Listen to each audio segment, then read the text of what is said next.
Welcome to Reinventing Perspectives. Today we have Jenny Toe. Jenny, did I say that correct? Yes, Toe, that's correct. Well, Hi, Priscilla. we're so excited to have you here, Jenny. Let me give our audience just a little bit of background about you. So Jenny is a qualified lawyer in the UK, Singapore, and Malaysia with about 24 years experience in corporate litigation. She is also a professional life coach who was certified as a Canfield trainer in Success Principles, and some other very interesting stuff which you're going to dive into when we get to know you. But thank you for being here, Jenny. Please introduce yourself to our audience. Thank you, Priscilla, for having me as your guest. It's great to be here. Yeah. So thanks for the introduction as well. That was quite a nice summary. I'm a trained lawyer by profession, and being in the legal career for over 24 years. So you can sort of guess my age by now. Yeah, I'm no spring chicken. Yeah. Um, Yes, so I pivoted to be a trained life coach in 2019, 2019.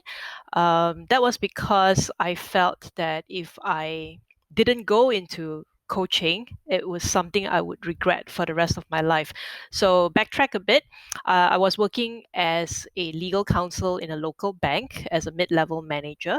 I was exposed to coaching then, but it was more in an organizational structure. And I fell in love with it. And that was in 2015. But I decided to put that aside, park that aside due to the full time job and family. But it was always this feeling in me that was nagging me in that. Yeah, I need to do this. So eventually in 2019, I felt that God was telling me, Jenny, you have to do this because you're going to regret it. So I did that. I trained as a coach in 2019. I started my business, River Life Coaching, at the peak of the COVID pandemic last year. So I must admit, my journey as an entrepreneur, a solopreneur, as a life coach has not been easy, but it has been rewarding, which we will talk about more later. Yeah, that sounds very, very exciting. And I love that you went out for it and you followed that calling that you felt that this is what I need to do. Now, Jenny, what has been the biggest lesson that you've learned so far, whether it's a corporate career or entering into being a life coach? What are the biggest takeaways that you'd say you've learned so far? I guess for my legal career, when I was much younger, I am a perfectionist, or what I can call a recovering perfectionist. So back in the day, I used to get very stressed and anxious if things were not what I felt to be right or to be perfect. So as I grew as a person over the years, and also having gone through coaching training, a lot more self awareness, I've realized that being a perfectionist, you are actually telling lies to yourself in that you feel that everything needs to be perfect, and you hold yourself back. But the reality is it doesn't need to be perfect. Nothing, almost everything in life does not need to be perfect, unless maybe perhaps you're performing brain surgery. Then you need to have a very narrow margin of error. But anything else, you know, good enough is good. It's fine. So that's one of the lessons I've taken in my whole journey as a lawyer and now as a life coach, that sometimes we just hold ourselves back because we think we need to get it right, 100% right. We need to get it perfect before we can put ourselves out there, or before we can feel confident, or before we can build relationships. And the result is actually we are holding ourselves back. Yeah, absolutely. I 100% agree with that because I feel, I don't know if it's a woman thing or maybe it's also a man thing. I don't know. But, we want to be so perfect to the point that a lot of times no people don't do anything because they're just hoping to be perfect. But how can you be perfect without doing? Exactly. So, Well, Priscilla, I'm not sure whether it's a woman thing. I think it's more of a human nature, but it's an added pressure for women, and I feel very strongly about this because we tend to judge ourselves more harshly. I think as a career woman, as a mother, or even a young professional starting out, we have a lot of expectations on ourselves. And perhaps that is actually one of our major obstacles. We don't realize it. And we feel in this society with the gender bias and the inequality that we need to prove ourselves again and again, whether that is our own perception or whether that is culture and societal expectations as well. Here in Asia, because I'm based in Singapore, we've moved and there's been great developments in the area to narrow the gender bias issue. But the reality is, women still don't get paid as highly as their male peers. Okay, but probably that's another topic altogether that I'm quite passionate about. But yeah, I think it's a human nature thing, but Mm, it's accentuated more in women because we tend to judge ourselves quite harshly to begin with. mm, very true. We'll get back to that. that's Yes. that's a very important topic. Now, what made you really go into coaching? What was it that you'd say the moment or the message or whatever it is that really pushed you into saying, this is what I'm going to set out to achieve as a coach? Um, yeah, well, when I talk to people about how I got into coaching, I always say that it's a heart matter, HEART, a heart matter. So I felt this unease in me, and I've prayed about it, and also discussed with my husband about it, and did a lot of thinking because I'm also very intellectual. So did a lot of thinking. So it's kind of like a battle between the heart, the head, and the heart. But at the end of the day, I felt peace. Like you said, if you keep waiting for it to be perfect and until you got all your facts right before you take the leap, you're never going to do anything. So eventually, it was a leap of faith for me. I don't know whether it was because Christmas 2018 we were discussing, and then came January 2019. I decided to take that leap of faith and started looking at coach training programs to sign up to. So I did a lot of prayer, did a lot of research, and somehow God opened doors, and I did something that's not natural for me, which is to sign up for a coaching school, which is International Coach Academy. They're also Australian based, and they do coach training programs online for over 20 years. So my first reaction was, is this going to be a scam? Because for me, I'm very old school. How I did my law degree was going to the university, so that was a very old school way of looking at it. So ICA, this school was already doing Zoom trainings for the past 5 6 years. So it's been great, and doors open. So there's no one turning moment to answer your question, Priscilla, but it's a journey. It's a journey. But I did feel this unease when I resisted, and eventually when I made the decision, this sense of peace came along. So that's why I said it's a heart matter. It's how I feel it in my Mm, heart. Yeah. yeah, that's great. That's great. Now, what are since you started your life coaching career, what are the common mindset blocks that you see entrepreneurs have? So we've touched about it, especially when you're starting out, you feel that you need to get prepared. How to set up my business, what's my business plan, do I have enough finances, budgeting. So I'm not saying don't plan. Starting a business is a big thing, so you plan. But at the same time, one of the main obstacles is for me personally that I felt I needed to get it right before I can actually do it, and that sort of delays things. So actually, come to a place when you feel that you have enough information, but see it more as a journey. So once you have like the main building blocks there for to start your business, just go ahead and do it. And it's kind of trial and error. Get it up and running, see how it goes. But you will never get it perfect the first time round. So it's a learning process as well. That's one of the main obstacles I find. And I guess another one is once you've started your business, and if you're a solopreneur, I run this on my own, it can be a very lonely journey. And that's when self doubts come in, especially if you are transiting from another career. This is not your first business, or this is not your first career. You're moving from something to something. There's a lot of self doubt, and the journey, being alone, going at it, it just makes it. I guess it makes it more scary for some Mm, people. Yeah. mm, mm. Oh, thank you for that. Now, Jeannie, I know that you're going to dive into this for us because you can tell us, what is imposter syndrome and how would you define it from your personal experience?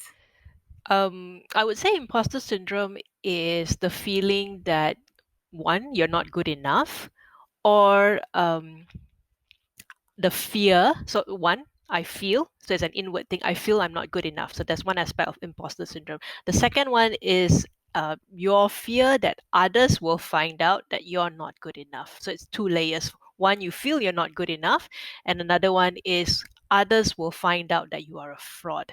So most people with imposter syndrome will have this thinking in varying degrees. Can a person identify if this is what they are feeling? How do you identify that what I'm experiencing or what's going on inside of me, that this is imposter syndrome? An example that I've gone through personally is I may have the skills. I know intellectually that I have the skills, but at the same time, I feel that I'm a fraud. So factually, it doesn't quite gel with my emotions. So that's one sign where you have self doubt that paralyzes you from taking a next step.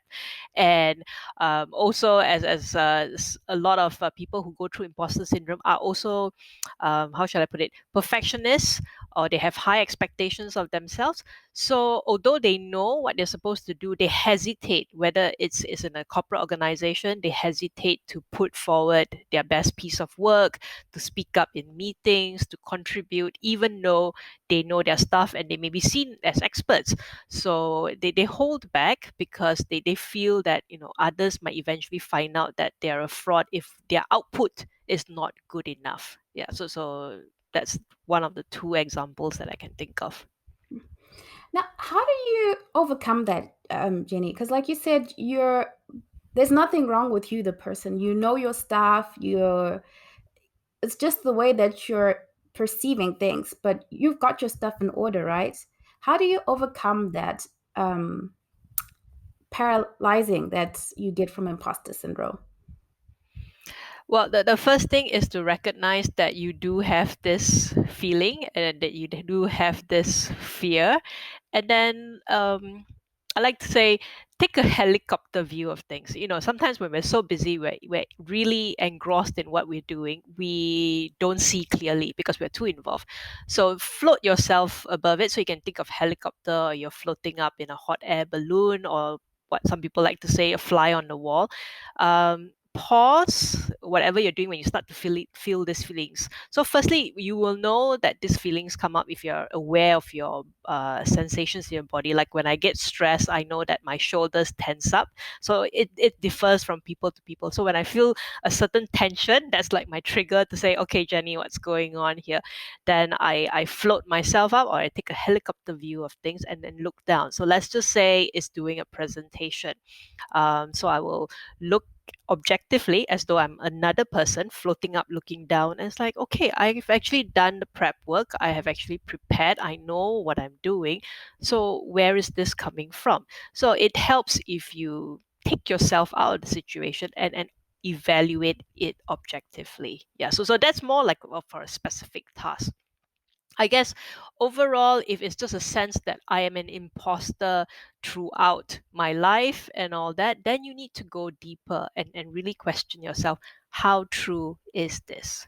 Ask yourself that question. And if the answer is it's true, then you ask yourself, is it true all the time? So it may be true for one particular instance, but if you think about it, so it's like questioning yourself to say, one, how true is it? And then even if you say yes, yes, it's true, because in the beginning we challenge ourselves in that way, we don't want to admit we have imposter syndrome, then just ask yourself, is it true all the time? If it's not true all the time, then there are times when it could just be, you lack a bit of confidence, but that doesn't mean you're an imposter syndrome. You're an imposter, or it's just not something you're skilled in, which is fine. Not you're not meant to do everything. Yeah. Mm-mm. I love that. When I was listening to you, I was just thinking of the idea of kind of dispelling your own myths of, going back and saying, no, I've done the prep work. I am qualified. I'm here because I have something worth saying. Do affirmations help in that? I don't know. You tell me, Jenny. as thinking of the early entrepreneur, is it important in your routine to kind of talk to yourself in a certain way? Yes, and words that you use are also very important. So I've actually just recently coached a female professional. She likes to use the word try. I know it doesn't directly answer your question, but I just want to illustrate the importance of words used. So she'll say, I try to do this, I try to do that. That's when I stopped her. I said, what are you willing to commit to? So change your word from I try to I commit to. So there is a difference there. You can also feel the difference in energy. I try means, okay, if I can't do it, then I won't do it. But if I commit to doing it, then yes, it will happen. So for young for the new starting up entrepreneurs, if you say, oh, I will try and launch this, or maybe I'll give this a shot and see it works. It's fine to experiment, but phrase it a bit differently. Let's just say you have a new marketing plan. I tried this marketing plan for 3 months. It doesn't sound as convincing as if you say that, okay, I have a marketing plan, I have the framework for it. I will do this for the first week and see the results, whether it's SEO marketing or whatever. And then the second week, I'll evaluate what's going on. So in a way, it's almost not say suppressing your emotion, but have a plan and have timelines and just go with it despite your feelings. Yeah. So it's that commitment. How committed are you to it? So when the imposter syndrome comes up, you're saying that, okay, I'm not good at it yet, but this is something I'm willing to work on. So for entrepreneurs, whether it's financing or marketing or even product development, it's all new right now, isn't it? So commit yourself to a time period. And again, being a perfectionist, you feel you need to also, and so if you feel that the need to control everything, let go, because you are not miss do it all, although most women feel that we can do everything. Let go, see how you can delegate or outsource, and get help. Even if you can't afford paid help, see who in your network, your friends, your neighbors, who can help you out with certain things. So the main thing is to keep an open mind and leverage on your resources out there. We are not alone. So although in the beginning I said that our journey as entrepreneurs, it may seem lonely, but the reality is we have friends and family and people who are willing to help if only you ask. So that's why imposter syndrome also has many facets to it. It also prevents us from asking for help, because we think, remember the second tier of imposter syndrome, how it shows up, we fear that others will judge us. So when we ask for help, we're thinking, oh, will so and so think that I'm not good at what I'm doing? That's why I'm asking for help. That's not true, because you're asking for help because this is an area that you're not good at, but you're good at the other areas. Yeah. Mhm. Yeah, that's really powerful. Since I heard you talking about words, I remembered when I was on your website. Um, if you can just remind us the name of your website, River life Jenny. coaching. I was on your website and I saw an exercise that you do with words. And I don't know if you could just, explain that to us a little bit because I found that really, really powerful. Are you talking about my river, the analogy of the Yeah. river and the process and all that? So that's based on the model that I came up with when I was thinking of forming River Life Coaching, is how I believe my coaching process will be for my clients. So I use the analogy of a river to relate to your life. So your values, your core values and your strengths, that is your river source, the source of the river. And how the main river flows is your life purpose, the direction of your life. So if you know your values, so the source of your river, that's where your river will flow. But a lot of us, our river will not flow as well, or it may meander, or it may be blocked because we are not living our life purpose according to our values and our strengths. That's why there's the misalignment, and that's why there's a lot of stress and anxiety and also unhappiness. Yeah. Mm-mm. Wow, very, very powerful. I really liked that model. Um, Now, just to finish up on that, Jenny, how can you make sure that you are flowing the right way based on your analogy? How does someone make sure that they're in alignment with their values and everything else? Yeah. So again, that's how I take my clients through the first initial coaching session. Even before we begin coaching, I will have a discovery call with my client. So that will just be about half an hour just to find out whether that person knows his or her value. So a lot of times they say, "Oh, actually, I've never really thought about it. Uh, not too sure what my values are." So I do offer certain assessments, and some of them are actually free online that you can try out to just discover what your values are. And one of it is called Values in Action Survey, and it's based on positive psychology uh, teachings, and it will tell you what your five core values are.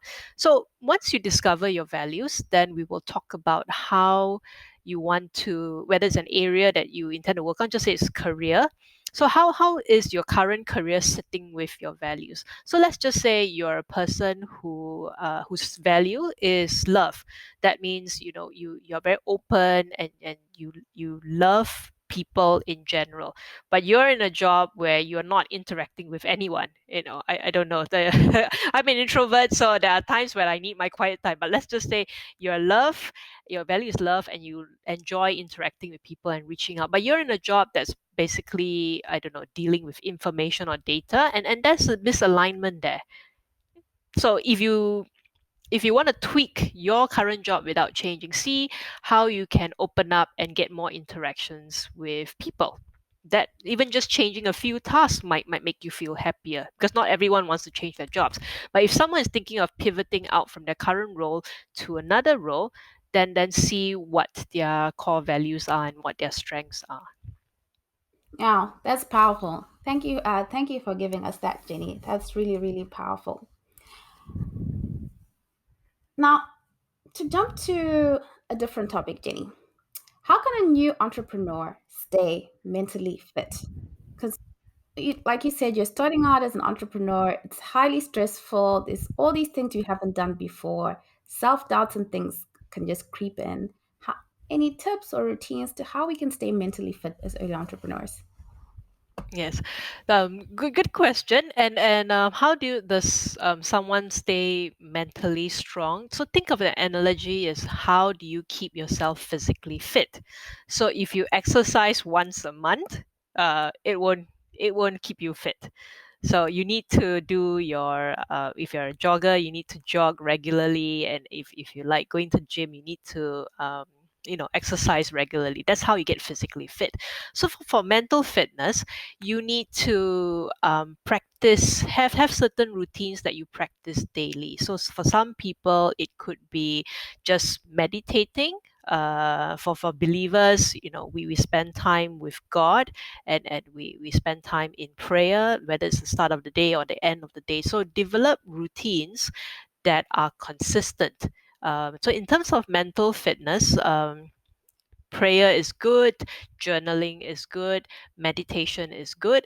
And also another thing that comes up is that there are voices in our head, as we've already talked about, our saboteur voices. So it could be your judge telling you you're not good enough. That's sort of tying into the imposter syndrome that we were talking about earlier. Your judge saying you're not good enough, you're not good enough. So how do you practice mental fitness there? Once you are aware that this is actually not coming from within you, that's helping, well, it's coming from within you, but it's not helping you, it's not a voice that's helping you, you're not good enough. Suspend yourself again, and you're aware of this. So suspend any action before that, and then just ask yourself, how true is it? Am I not good enough? And if the answer, because your judge is very strong, once you're aware, your judge is very strong, and your judge comes up everywhere. So your judge might say, yes, Priscilla, you're not good enough. Then you ask, is it true that I'm not good enough all the time, or is it I'm not good enough in this area? And just question it, and then sometimes maybe take a lighthearted look at it. Fine, I'm not good enough, but I want to do this anyway because it's fun. So you don't get hijacked by these voices in your head. They come with the disguise that they mean well for you, like, Priscilla, you're not good enough, don't do this because people will laugh at you and you're going to be a failure. So it sounds like it's protecting you, right? But if you question it, how true is it that I will fail? And how true is it that I will not succeed? I don't even know, right? So that holds you back again from doing anything. Yeah. So again, it's being aware of these voices in your head, and also not letting yourself be hijacked with it. So I like the idea of really like floating yourself up, and suspending any action first until you question. Of course, if you do this in public, people might think you've gone a bit crazy because you're talking to yourself, right? But no, it doesn't need to be that long. It's like the moment you realize that this voice comes out says, I'm not good enough, just stop and like say, how true is this? The the mere fact that you stop and stop yourself from acting on autopilot mode, that already is a big step in the right direction, because you've stopped. You've stopped to question it, and you can shift your thinking then to, yes, okay, I agree, I'm not good enough right now, but for this particular piece, if it's just to write something to, for to write a query to a company or something, it's all right, right? There's no harm. What's the worst that can happen? The company can say no, but if I don't write at all, the answer is no. Yeah. So so kind of like suspend your judgment. Yeah. Wow, thank you for that. When I'm listening to you, I'm thinking of Les Brown, and Les Brown has a saying that he likes to share, and he says something like, "There's no enemy. The enemy outside has no power if there's no enemy inside." And that sounds like it's a lot of what you're explaining, that suspending that enemy voice inside that stops you from doing things. Yeah, that's powerful. Yeah, thanks for sharing. I mean, we cannot deny the fact that people outside will criticize and will give you negative feedback, especially, if you've got a long career and then you pivot out. There's always critics to say, what are you doing? Why are you leaving your well-paid job to begin this, as an entrepreneur? And why are you selling this product? How do you know how successful? So you have external critics. But like you said, if you take in every external criticism and live it out in you, you're not going to do anything. You're going to be so paralyzed. But at the same time, which brings me back to my values and knowing your purpose. If you know your values, and you have charted your purpose that are aligned with your values, it's something higher and beyond just yourself, and you know that what you're doing, whether it's your product or your service, will help people, will impact community, then that's your purpose. And yes, there will be naysayers, but that will keep you on that road to say, I believe in what I'm doing. And again, it's a journey. I'm not perfect on day one, I'm not perfect on day 90, but it's my journey. Mm, mm. That's true. That's true. Now, I have to ask you this because I've heard a lot Sure. of things. What has been your greatest takeaway working under Dr. Shazad Shami? Yeah, so we've talked about that. He is the author and Stanford lecturer of positive intelligence. So positive intelligence is a synthesis of positive psychology, something I'm also quite passionate about, and neuroscience. So he has studied his Stanford students and CEOs and executives about their saboteur voices in their heads. How even high performing athletes hold back because of their judge. So the study of positive intelligence is to identify your saboteurs. And by identifying your saboteurs, you are already creating that awareness within yourself that these voices may disguise themselves as being, looking they're out to look after you and all that, but in reality you discover that they are lying. So the main thing in the study of positive intelligence is to be aware of your saboteurs. So on his website, positiveintelligence.com, there is a free assessment to discover what your top saboteurs are. And then from there, I will take my clients through several coaching sessions to discover, how these saboteurs show up in your life, whether it's professionally or on the personal front. So for example, if I am a perfectionist, so how does that show up in the professional front? I tend to hold back, even though I know intellectually that I know my stuff, but I hold back. I don't show up as much because I'm concerned that it's not good enough. And then at home with my kids, being a perfectionist, it shows up differently. I let my kids do the chores, but I then, how should I put it? I then meddle. I then say it's not good enough. I go and meddle, and that really uh, affects their self esteem. Yeah, so knowing your saboteurs is very powerful because it shows up in so many ways.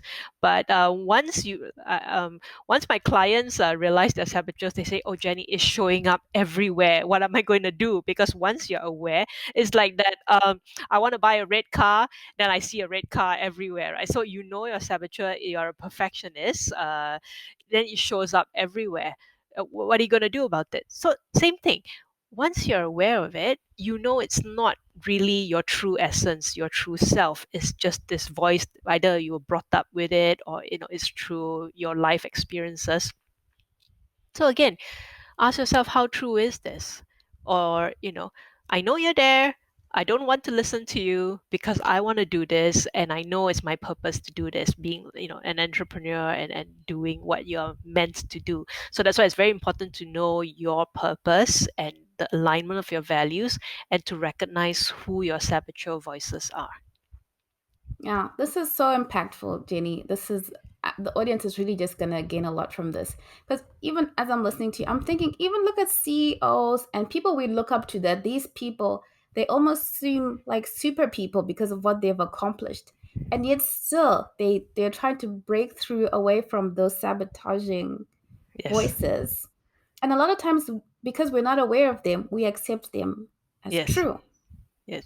CEOs also say, especially there's this saboteur called hyperachiever. CEOs or high achieving, powerful executives will say, I need to be a hyperachiever. Look at what I've achieved. Because if I don't listen to this saboteur voice, I will never get this done or that done, and I won't be CEO. But if you calm down and you think about it, you know, are you happy during that process? Were you filled with a lot of stress when you achieved that? And most of the time, people will say, yes, I was so stressed. My family life suffered. I was so anxious. I can't sleep. I'm perpetually worried. So to move from the saboteur thinking to what Dr. Shazad Shamain says about sage thinking, is actually stopping yourself, practicing deep breathing, or just doing something that gives you joy, to move your thinking to something that's calmer and more big picture, so you can achieve success without stress and anxiety. That's why it's very powerful to recognize your saboteurs, and it is all lies, even this part about me being a hyperachiever, that I needed to achieve. You have the skills, you can achieve it, but why do you need to achieve it with so much stress and anxiety? Your river is flowing through rocks, right? When you can have the rocks removed and it can flow smoothly. So a lot of times we feel that, yeah, we need to do this, we need to do it the hard way. But if you take a step back, you don't have to. Mm-hmm. Oh, this is really, really, really great. Jenny, tell me, what can we do? Because sometimes you have an early entrepreneur and they want to do this mindset work, or want to have at least a routine where they work on their mindset somehow, even on their own or with a coach. What would you advise that early entrepreneurs do?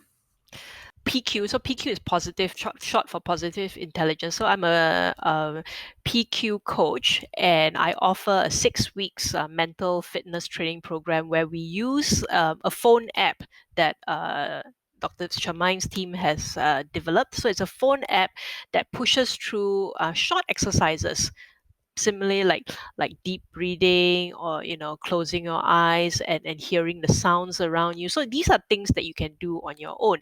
But the reason why we put it in an app and coupled with weekly 30-minute coaching session is, in order to cultivate a habit, you do need it to be quite intensive.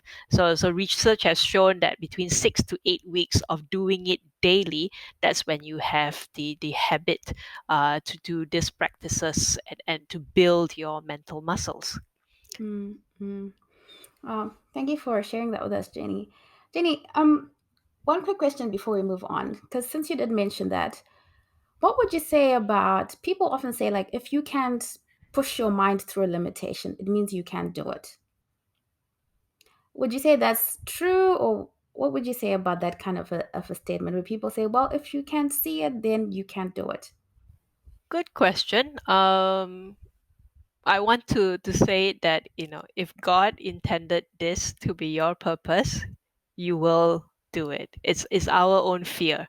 and it's our own lack of belief. So I mean that will resonate to your listeners who are believers. They know oftentimes, we don't have the strength to do it, but I can do everything in Him who gives me strength.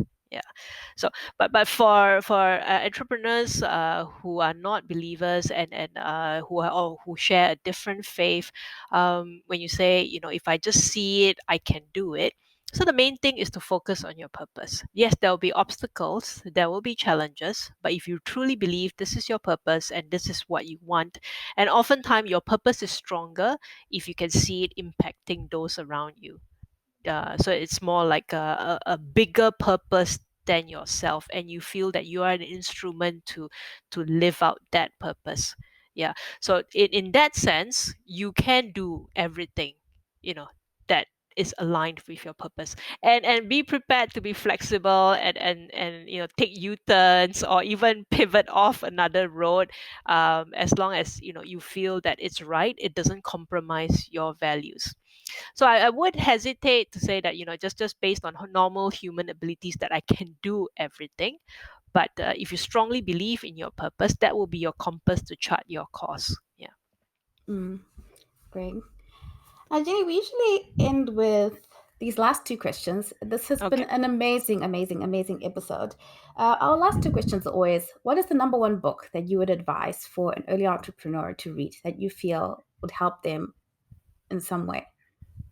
I thought about it. I've read quite a lot of books, but I think this book is easy to read. It's called Feel the Fear and Do It Anyway. It's by the late Susan Jeffers. So Feel the Fear and Do It Anyway. It's a small little book and it's very easy to read. And basically, it talks about all of us have fears, and be aware of your fears, accept the fears, and then just do it in a sense, that what are the steps you can take, little steps that you can take to face your fear. So it's not running away, it's not denying it, it's just acknowledging it, that I am fearful of public speaking, but what can I do? What small step can I do to face my fear? So feel my fear and do it anyway. So it could be taking up a public speaking class, it could be speaking in front of two friends and getting their feedback, but you're doing it. So feel the fear and do it anyway by Susan Jeffers.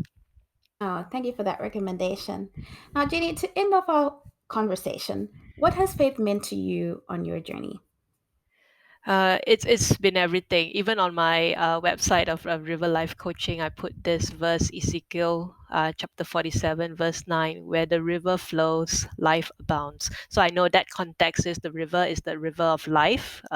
So when you have life in you, when you have purpose in you, your life will be abundant. So for me, my coaching journey has been primarily focused on what God wants me to do, and that is to help individuals live out their purpose in life. And from then, I feel that once you know your purpose and once you're impacting people positively, there'll be a ripple effect of those around you as well.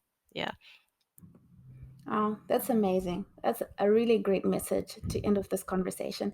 Now, Jenny, if people wanted to connect with you or to get a better sense of what you do, Yeah, so they can go and visit riverlifecoaching.com, and my social media, you can find it as River Life Coaching on LinkedIn, Facebook, Instagram, or you can connect with me, Jenny Toh, TOH, on LinkedIn as and Facebook as well. Yes. thank you so much, Jenny, and thank you for a great conversation and great value. Thank Thank you, you. Priscilla. Thank you.